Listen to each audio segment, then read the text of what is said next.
تعمیری شخصیت میں تنہائی کا بہت عمل دخل ہوتا ہے، اسی لیے ہم نے آج کا موضوع اعتکاف اور خلوت کی پاکیزگی رکھا ہے، اور اسی والے سے اپنے علماء کرام سے ہم آگاہی حاصل کرنے کی کوشش کریں گے۔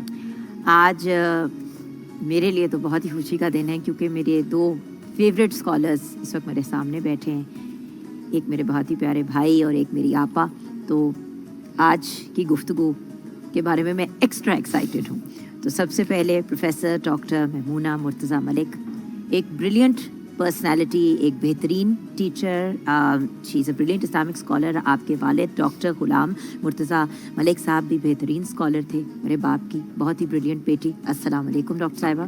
وعلیکم السلام ورحمۃ اللہ وبرکاتہ۔ سب سے پہلے تو میں یہ I want to understand exactly کہ اعتکاف کا مطلب کیا ہے، اور اس کی شرعی حیثیت کیا ہے، اور اس کی شرعی حیثیت کیا ہے۔ سب سے پہلے تو جی آپ سے شروع کرتے ہیں بات۔ بسم اللہ الرحمن الرحیم۔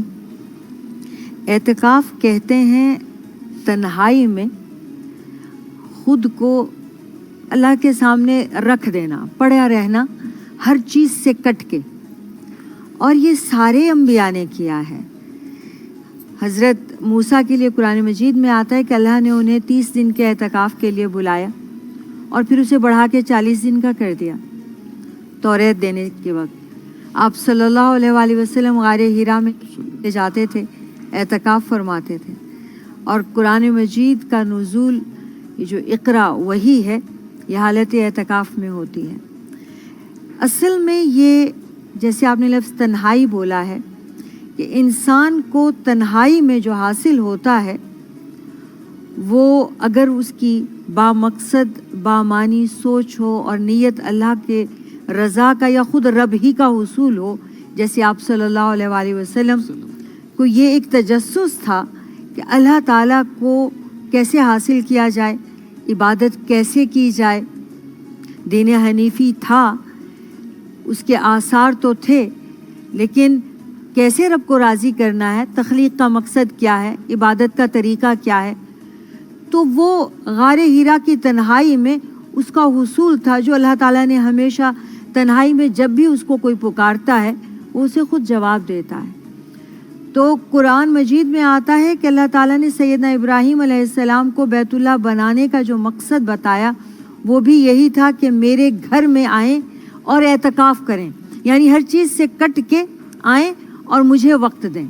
تو وہ چیز جو سب سے زیادہ قیمتی ہے اس دنیا میں وہ وقت ہے، اور جب آپ وہ ہر چیز کو چھوڑ کر اپنے رب کو دیں گے، اسی کو دیں گے جس نے آپ کو اس دنیا میں وہ وقت دے کے بھیجا ہے، اور جب چاہے وہ اس کو ختم کر دے، تو اس کا سب سے زیادہ حقدار ہے کہ یہ وقت اسی کو دیا جائے۔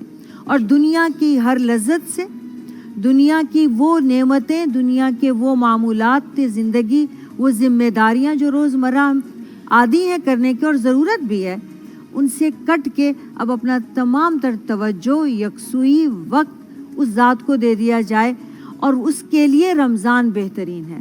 آپ صلی اللہ علیہ وآلہ وسلم نے تمام عمر اعتکاف کیا، اور ایک مرتبہ آپ غزوہ میں تھے اور آپ نہیں کر پائے، تو آپ نے دوسرے سال 2 عشرے اعتکاف کیا، یعنی آپ ایک عشرہ، آخری عشرہ ضرور کرتے تھے، اور آپ کے بعد آپ کی ازواج مطہرات نے اس کو جاری رکھا۔ 10 سال اعتکاف میں بیٹھے، جن میں سے 2 سال آپ نہیں بیٹھ پائے۔ 10 ایئر کے پیریڈ کے اندر آئی تھنک 8 سال آپ بیٹھے تھے اور 2 سال نہیں بیٹھ پائے تھے۔ 2 سال پھر آپ نہیں نے اس کو دوسرے اوقات پہ کور کیا، اور آپ کی ازواج مطہرات نے بھی ہمیشہ آپ کے ساتھ اعتکاف کیا، اور آپ کے بعد بھی جب تک حیات رہیں اعتکاف کرتی رہیں۔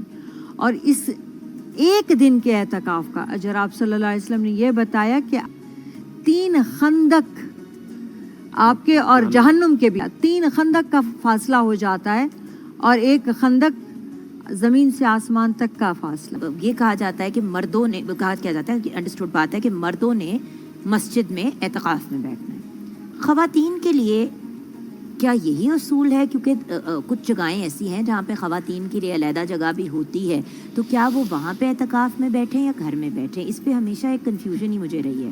دیکھیے، اس کا کنفیوژن ہمارے بر صغیر میں ہی ہے۔ اعتکاف کا تعلق نہ صرف مسجد سے ہے بلکہ جامع مسجد سے ہے، جہاں جمعہ بھی ہو اور 5 وقت کی نماز بھی ہو۔ اوکے۔ اور روزے سے ہے، جیسے کہ مسنون اعتکاف کا ہے۔ اب اگر یہ میسر نہیں ہے، کچھ علاقوں میں عورتوں کا حصہ ہی نہیں رکھا جاتا مسجد میں، تو ہند کے علماء نے عورت کی سیفٹی سیکیورٹی کے لیے، اور چونکہ رواج ہی نہیں تھا مسجدوں میں عورتوں کے جانے کا یا ان کا ایریا ہونے کا، تو انہوں نے یہ مصلحتاً فتویٰ دیا، اور اس کو بھی بڑا اس طرح سے کہ گھر کا کوئی کونا جو ہے اسے مسجد تصور کیا جائے اور اس میں عورت بیٹھ کر اعتکاف کرے، اور پھر یہ رائج ہو گیا۔ ادروائز اعتکاف کا تعلق مسجد ہی سے ہے، مسجد ہی میں ہوتا ہے، اور اس میں سب سے بڑی عبادت اس میں قرآن کی تلاوت ہے۔ اور جو ابھی بات ہو رہی تھی مخلوق سے، تو اس میں تبلیغ جو ہے اعتکاف کی حالت میں سب سے بڑا عمل ہے جو آپ اس دوران کرتے ہیں، اللہ کی مخلوق کو قرآن کے بارے میں سمجھانا، دین کے بارے میں سمجھانا، اللہ کی محبت اور معرفت دینا۔